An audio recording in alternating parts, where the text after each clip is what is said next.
this is Jenny And Ro. with Hot Recruiting. Okay, so I have to ask you because I've seen some of this in social media, some blogs that people talking about applying to jobs for 6 months and not getting a call from one single recruiter. What is happening? Yeah. So a lot of things can be happening, but we're going to talk about today proven strategies to get past the applicant tracking system. So Okay. a lot of times it could be that the applicant tracking system isn't really like grabbing your resume for certain reasons. And so I know we talked in another YouTube video, I said, like, I don't have anything that just pulls things for me. And it doesn't necessarily pull anything, but there are tricks that can help you in case the recruiter does like filter or look specifically for some things that we'll talk about how to get past the applicant tracking system to get your resume seen. Okay, so if I'm understanding correctly, applicant tracking system, what is that? It's a filter?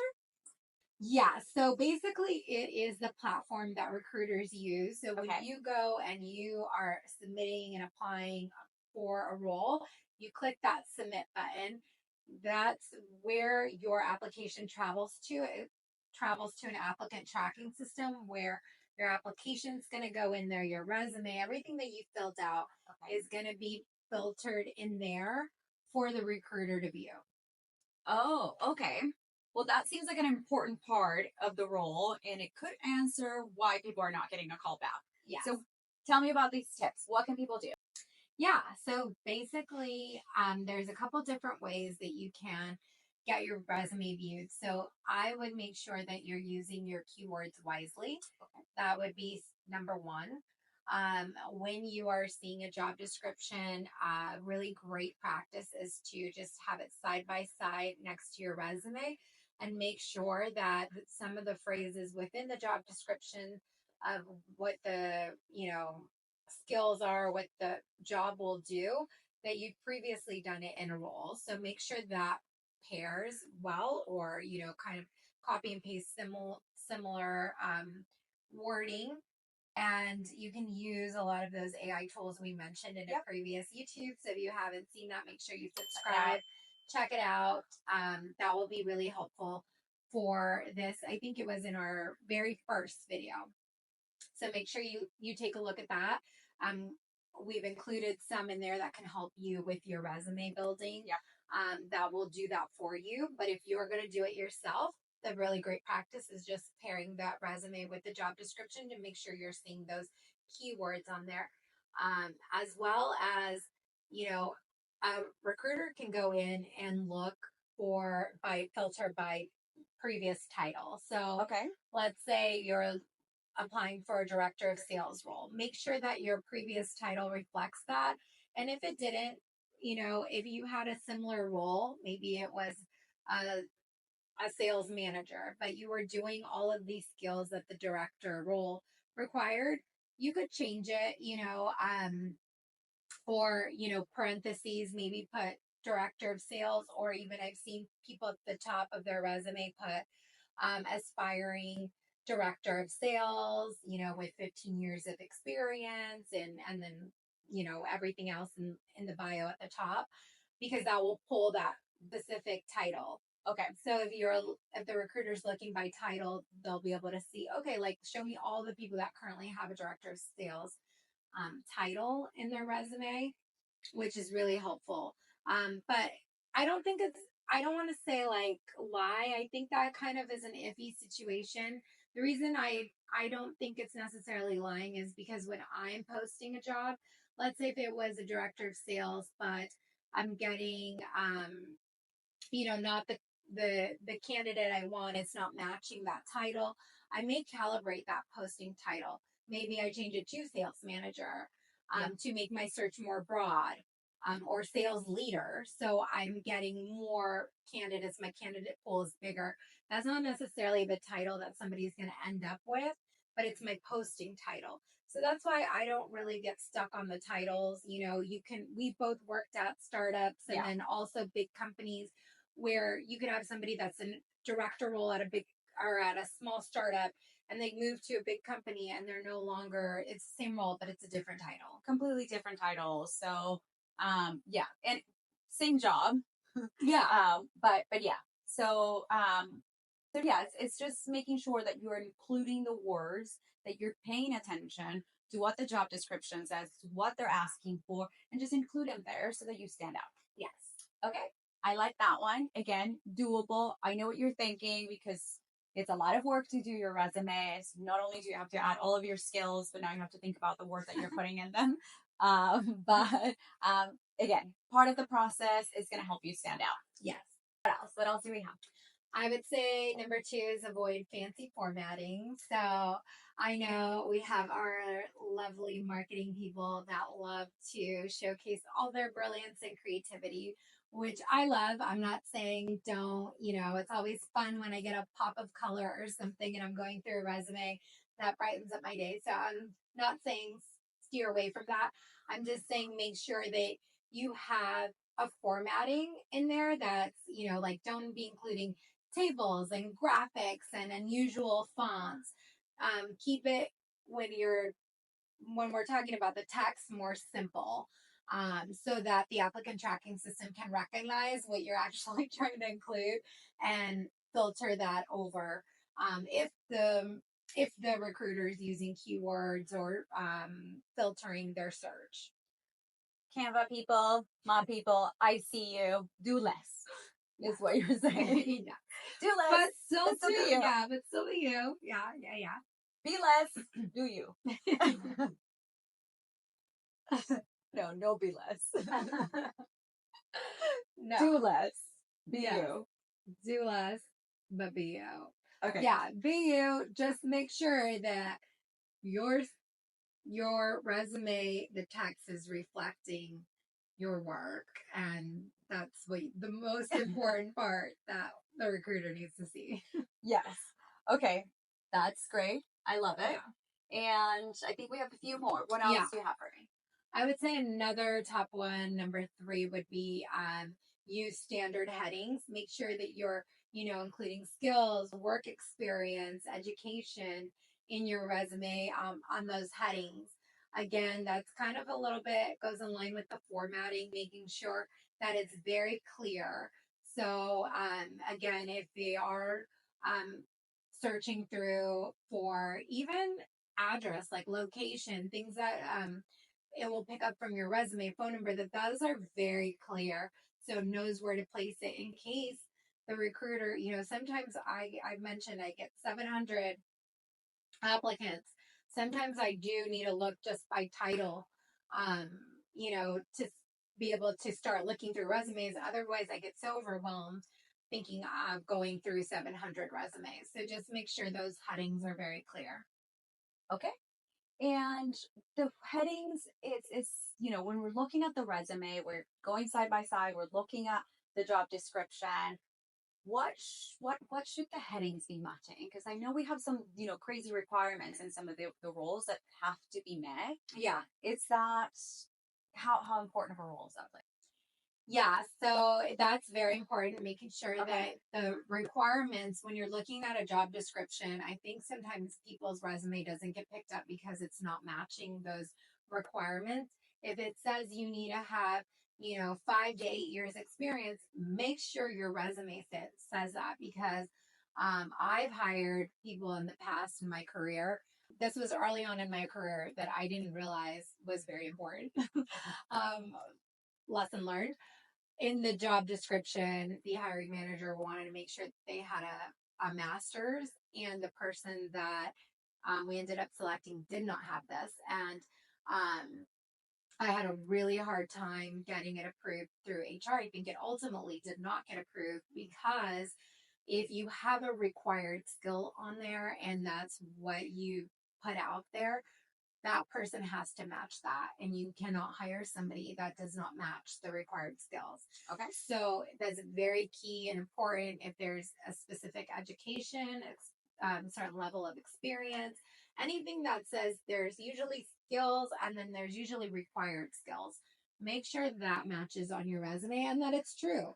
If it requires 5 to 8 years experience, I see people that only have 2 years experience applying for those roles, and your resume will never get picked up. Know where you're at, what you're shooting for, make sure that you're at the level of that role, because then, yeah, if you're applying to 100 roles that are out of range, out of reach for you, you're not going to get called back for those. Nope. And if you do get called back and the recruiter realizes that you don't have the skills, they're just going to immediately throw you away from their database. I'm assuming. No comment.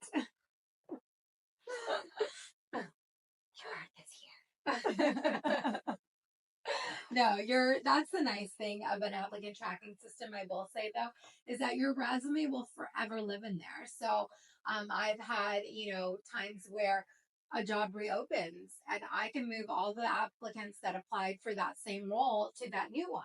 Nice. So you get a second shot there, if you haven't already, if it's months later, you haven't found a role, or maybe you did, it's been a year and you're open to a new opportunity, you could possibly get calls to see if you're open to the opportunity. Nice. Yeah. Okay. Well, that's a really good thing. Yeah. I like that. Wonderful. Well, and it's not just getting through the, tracking system and getting a call from a recruiter. Make sure that your goal is not just getting that. Like, stay truthful, make sure the skills match. That's just part one. Getting a call from the recruiter. After that is getting the interview and getting the job. But you got to start here. Yeah. Okay. And yeah, I think we have maybe two more. I think two more. So yeah, I would say another one, number 4, would be tailor your resume for each job. If you can take anything away from this YouTube video, I would say is one size does not fit all. No. It does not apply here one bit. Those stores where they're like one size fits all for, I don't know where these people live, but that does not apply. Most of life. Yeah. It does not apply. Early on in my, when I was looking for jobs, I would create one resume thinking that one resume worked for all jobs. And, I would send that out. And, now after working in this role and in this career for so long, you really have to create one resume for each job. I'll use myself as an example. I'm in recruiting. I've done a lot of tech recruiting because I've worked in tech. So I could be looking for a job as a technical recruiter, but I have also been a director of recruiting. Those are in the same field. You would think recruiting, you could have one resume that fits for both, but you can't. For technical recruiting, you may need to know coding languages. You may need to know different softwares. You may need to know, the full cycle recruitment. For director of recruiting, you may need to know a platform like the Applicant Tracking System, how to integrate it into a company, how to get people onboarded and, background checks, and make sure you're streamlining processes for your recruiting company. So there's a lot of different skills that you would need, even though it's in the same field. So we did share in our first YouTube video. If you haven't watched, subscribe, check out our very first video. We do highlight some platforms in there that can help you, because it can be a full-time job, which is why I have a full-time job. Looking for work is full-time job, where you have to look at every single job and make sure you're adding those keywords and matching it to that job description so it gets picked up. We included in that YouTube video a lot of platforms that will help you with that, kind of like has AI function. So make sure you take a look at that and use that to your advantage. Check them out. And it is a ton of work, but be intentional. It's better to apply to 10 jobs and get some sort of engagement from your resume than 100 jobs and wait 6 months to get called back. So make sure you have your priorities, use your time wisely, and follow these tips. Yeah. And with that, we have number 5. Yes. So the other part of it is use the correct file format. And this one I had a little trouble with, because a lot of the research that I did coming into this YouTube, I know what has worked in my career, but then I also don't want to be blind to that. And I do like reading the recruiting trends and seeing what is working for other people. And Okay. so, according to other research, like text file or Word file works really well. In all my years of I would say like over 13 years of recruiting experience that I've had, I have never had a problem with a PDF file ever. Yeah. And some of the sites I visited mentioned, staying away from PDF. I find with most of the applicant tracking systems I've worked with, PDF format is great. Okay. I don't know if it's just because you can't edit it and you can't move it. It's just there, but it's always showed up. I've had a hard time with Word. Sometimes a resume with Word hasn't come up at all. And I've, had to email somebody and say, hey, would you send your resume over? Not every recruiter will do that. They'll just go next. Yeah. So we will include in the description, we did research some platforms that can help you. For example, JobScan. You could put in your resume in there and see how a applicant tracking system or ATS, if you see ATS, that's another word or the acronym, how the ATS would read your resume. So you can see firsthand, did it go through? What keywords did it pick up? What is the recruiter seeing? What should I not include? What should I include? All of the things like from the insider's point of view. And a lot of these are free. Like some you get like 5 free scans for a month.